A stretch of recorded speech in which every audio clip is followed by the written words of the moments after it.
राजस्थान के धौलपुर जिले का राजीविका मॉडल पश्चिम अफ्रीकी देशों सेनेगल एवं माली में 12,500 महिलाओं की आजीविका का साधन बना है। धौलपुर की राजीविका महिलाओं ने सेनेगल एवं माली देशों में जाकर स्वयं सहायता समूह बनाने, ग्राम संगठन एवं फेडरेशन बनाने का प्रशिक्षण दिया।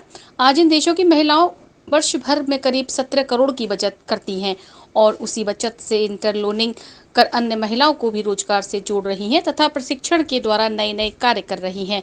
अतिरिक्त मुख्य सचिव ग्रामीण विकास एवं पंचायती राज अभय कुमार ने इंदिरा गांधी नहर मंजल में गुरुवार को पश्चिम अफ्रीकी देश माली और सेनेगल से राजस्थान में प्रशिक्षण के लिए आए प्रतिनिधियों के साथ आगे के सहयोग के बारे में विस्तार से चर्चा की।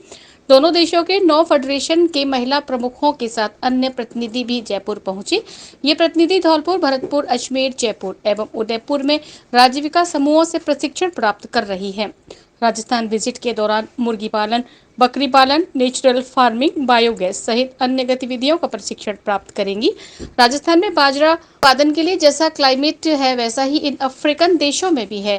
फेडरेशन के महिला प्रमुख प्रशिक्षण के दौरान बाजरा उत्पादन के बारे में भी जानकारी प्राप्त करेंगी। माध्यमिक परीक्षा में भी इमानुअल के छात्र छात्राओं ने फहराया परचम।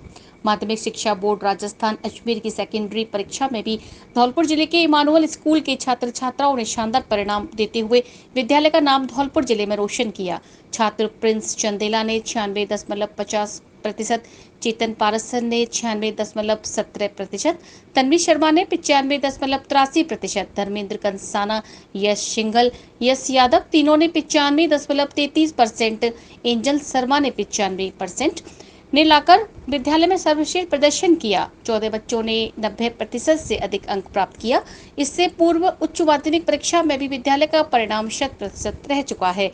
संस्था प्रधान जॉन थॉमस व विद्यालय परिवार ने उत्तीर्ण सभी छात्र छात्राओं को हार्दिक बधाई प्रस्तुत करते हुए अपने जीवन में और श्रेष्ठ प्रदर्शन करने हेतु प्रेरित किया।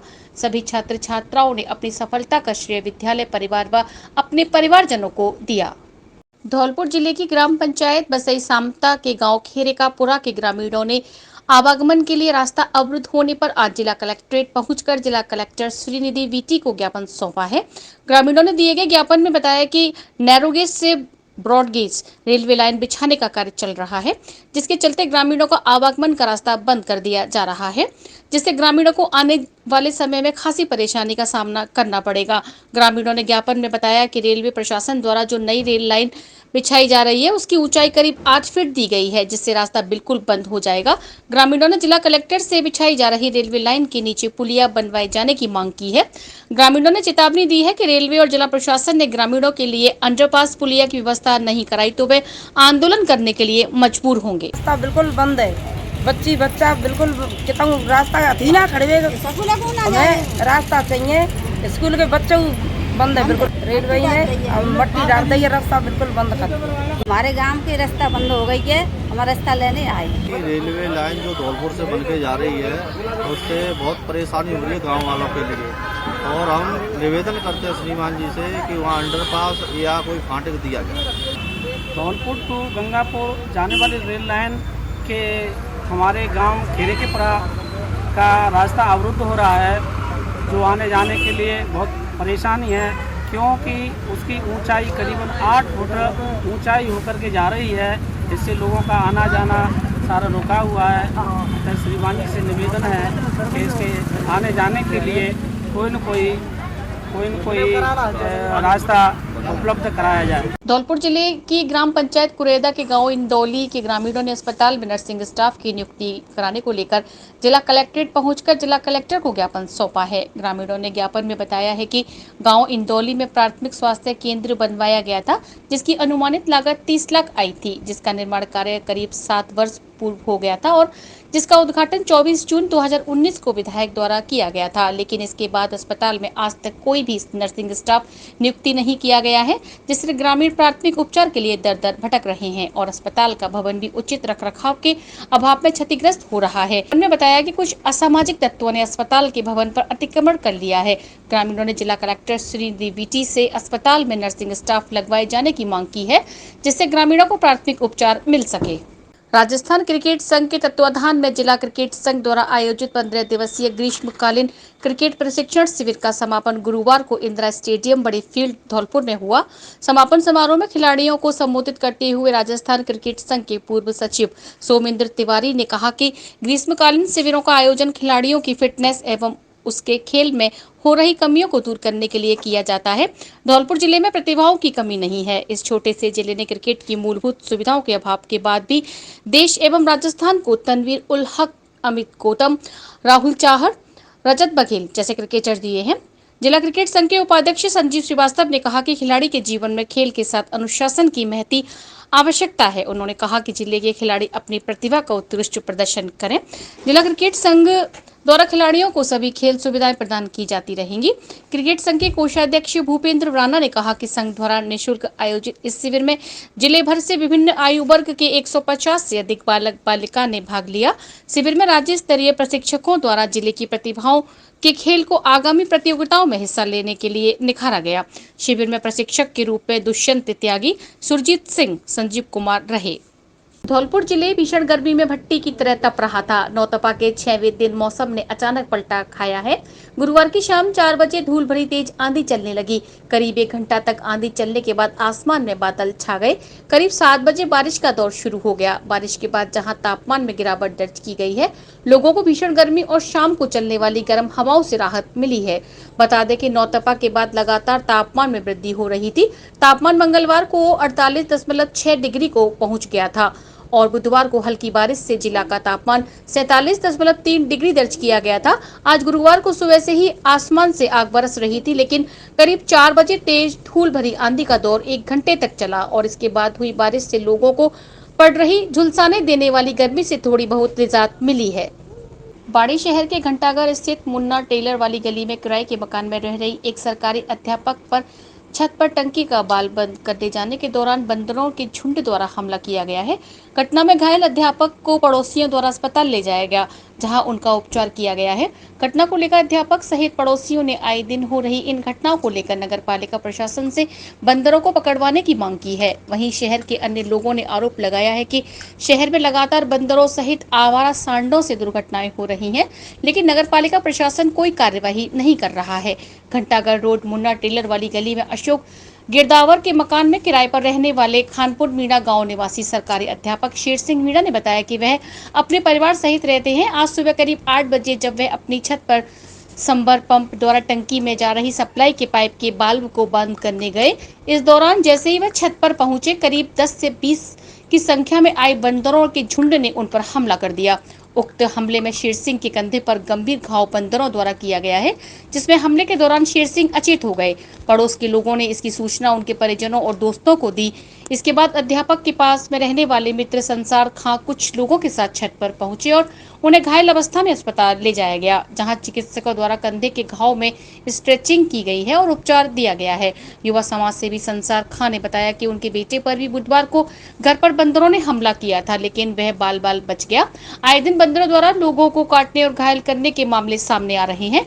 आवारा सांडों का शहर में इतना आतंक है कि सड़क पर निकलना मुश्किल हो गया है। आवारा सांडों द्वारा कई वारदातें की गई हैं और लगातार हमले जारी हैं। वो सुबह वो पानी की टंकी भरने के लिए मैं छत के ऊपर गया समरसीबल का बाल खोलने के लिए, तो वहाँ कम से कम 50-60 बंदर ऑलरेडी बैठे हुए थे। अचानक मेरे ऊपर अटैक कर दिया उन्होंने और मुझे खा गए। बहुत सारा ब्लड बहने लग गया और पैरों में भी खा गए, कंधे के पास वहाँ। हाँ जी, शेरसी मार साहब के अभी बंदरों ने हमला कर दिया। ऊपर टंकी पे जो बाल था उसको बंद करने के लिए ये गए थे, बाल खुला था तो ये बंद करने गए थे। उनने गेट खोला, सीधे बंदर हमला किया था। कल मेरे बेटे के भी यही हालत हुआ था, वो तो एकदम वापसी आ गया था। मेरा नाम संसार है और इनके मुझे फ़ोन आया तो ये बेहोश डले थे। मैंने इनको देखा, मैंने तुरंत इनको लेकर हॉस्पिटल गया था। डॉक्टर भी देख कर ही हैरान हो गए। नगर पालिका की इतनी लापरवाही है, इतना ध्यान नहीं दे रहे नगर पालिका वाले कि पता नहीं क्या, मतलब एक आध यहाँ से जान से मर जाएगा। जब ध्यान देंगे क्या होगा? इसका कौन रखवाला है? इसको नगर पालिका नहीं तो कौन है इसका? न्यू एरा पब्लिक स्कूल की अक्षर अग्रवाल ने 98.67% अंक प्राप्त कर जिला टॉप किया है। धौलपुर जिले के न्यू एरा पब्लिक स्कूल की छात्र अक्षरा अग्रवाल ने 98.67 अंक प्राप्त कर जिले में प्रथम स्थान प्राप्त किया है। विद्यालय परिवार की ओर से कुमारी अक्षरा अग्रवाल का गर्म जोशी के साथ स्वागत किया गया। विद्यालय के प्रबंधक अभिनव वेरी ने बताया कि विद्यालय में हर वर्ष की भांति इस वर्ष भी बोर्ड की परीक्षा में अपना श्रेष्ठ परिणाम देते हुए जिले में स्थान हासिल किया है। इस वर्ष विद्यालय की कुमारी अक्षरा अग्रवाल ने 10वीं बोर्ड परीक्षा में प्रथम स्थान प्राप्त कर विद्यालय का नाम गौरवान्वित किया है। विद्यालय परिवार की ओर से अक्षरा की माता पिता का विद्यालय परिवार की ओर से सम्मान किया गया। साथ ही इस वर्ष उत्कृष्ट प्रदर्शन करने वाले सभी विद्यार्थियों का विद्यालय परिवार की ओर से माला पहनाकर मिठाई खिलाकर सम्मान किया गया। अक्षरा ने बताया कि उसकी इस उपलब्धि में विद्यालय की अहम भूमिका रही है। शैक्षणिक वातावरण काफी उत्तम है तथा शिक्षकों द्वारा परीक्षा के लिए विशेष तैयारी कराई जाती है, जिसके परिणाम स्वरूप विद्यालय के अधिकांश बच्चों ने 90% से अधिक अंक प्राप्त किए हैं। उन्होंने अपने पिता विष्णु अग्रवाल के साथ विद्यालय प्रबंधन को अपनी सफलता का श्रेय दिया है। विद्यालय की व्यवस्थापक दीपाली वेरी ने बताया कि अक्षरा अग्रवाल पुत्री विष्णु अग्रवाल ने 98.67% प्राप्त कर धौलपुर जिले में प्रथम स्थान प्राप्त किया। अभिषेक त्यागी ने 98%, कनिषा भारद्वाज ने 97.17% अंक प्राप्त किए हैं। Akshara Agarwal. I'm the student of New Era Public School. I have got 98.67% in 10th class, and for this I want to give the whole credit to my parents, to my New Era Public School, and to my teachers who helped me a lot in this journey, and I want to become an IAS officer in the future. Thank you. Dholpur शहर में श्री साईं बाबा कल्याण समिति द्वारा धूलकोट स्थित साईं मंदिर की 15वीं वर्षगांठ पर 2 दिवसीय कार्यक्रम का भव्य आगाज गुरुवार को हो गया। हर वर्ष की भांति इस बार भी साईं महोत्सव के लिए साईं मंदिर पर भव्य सजावट की गई। श्री साईं बाबा कल्याण समिति के सचिव जितेंद्र सिंह राजौरिया ने बताया कि समारोह की शुरुआत साईं मंदिर पर अल सुबह कांकड़ आरती से हुई। इसके बाद साईं अभिषेक किया गया और श्रृंगार आरती की गई। श्रृंगार के दौरान साईं बाबा की प्रतिमा को दूध, शहद, दही आदि से स्नान कराया गया। इस दौरान समूचे मंदिर परिसर व आसपास मंत्रोच्चारण की ध्वनि से समूचा वातावरण गुंजायमान हो रहा था। सुबह से ही मंदिर परिसर में साईं भक्तों का पहुंचना शुरू हो गया, जिन्होंने आरती में भाग लिया। शाम को प्रसादी वितरण का कार्यक्रम आयोजित हुआ, जो देर शाम तक जारी रहा। प्रसाद के लिए भक्त एवं लोगों की अच्छी खासी भीड़ रही। साईं पुजारियों ने साईं जीवन पर प्रकाश डालते हुए उपस्थित साईं भक्तों को साईं के चरित्र के बारे में बताया। मुख्य पुजारी पंडित श्याम सुंदर शर्मा एवं पंडित बंटी पुजारी की अगुवाई में पूजा का कार्यक्रम संपन्न हुआ। इस अवसर पर श्री साईं बाबा कल्याण समिति के वरिष्ठ उपाध्यक्ष राम प्रसाद अग्रवाल, उपाध्यक्ष सुमिन तिवारी, साईं बाबा समिति के अध्यक्ष देवेंद्र कुमार पांडेय, सचिव संजय अग्रोहा, पूर्व पार्षद चंद्रमोहन त्रिवेदी, समिति के पदाधिकारी रवि मोहन त्रिवेदी, दीपक शर्मा, प्रेम सिंह चौधरी, बंटी जनरेटर, हर्षदेव त्रिवेदी, उदय अग्रोहा सहित बड़ी संख्या में भक्तजन उपस्थित रहे।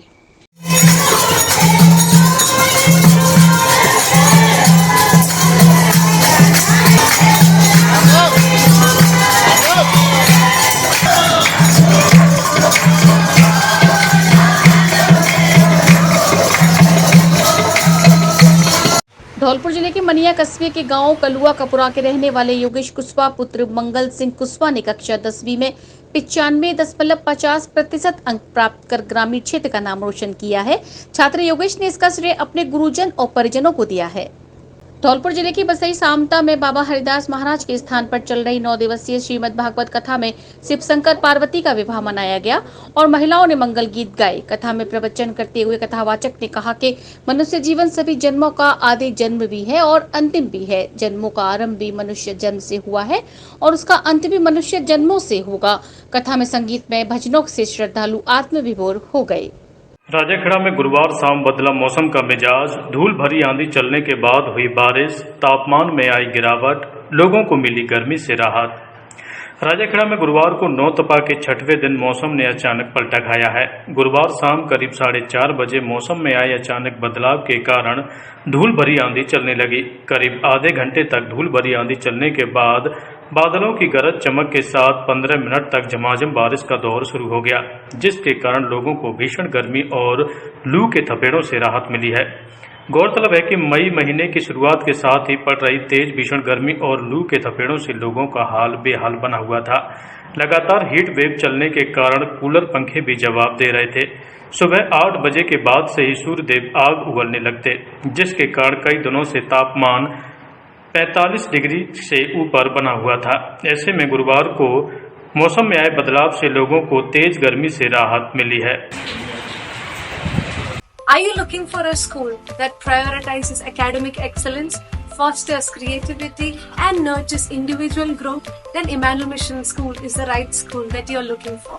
A legacy of 35 plus years, Emmanuel believes that every child is unique, and with the right kind of educational framework and attention, every child can shine bright. Admissions are now open at Emmanuel Mission Senior Secondary School, Badi Road and Jail Road branches. For admissions from class nursery to class 12 are open now. Limited seats only. You can enroll your child for better future.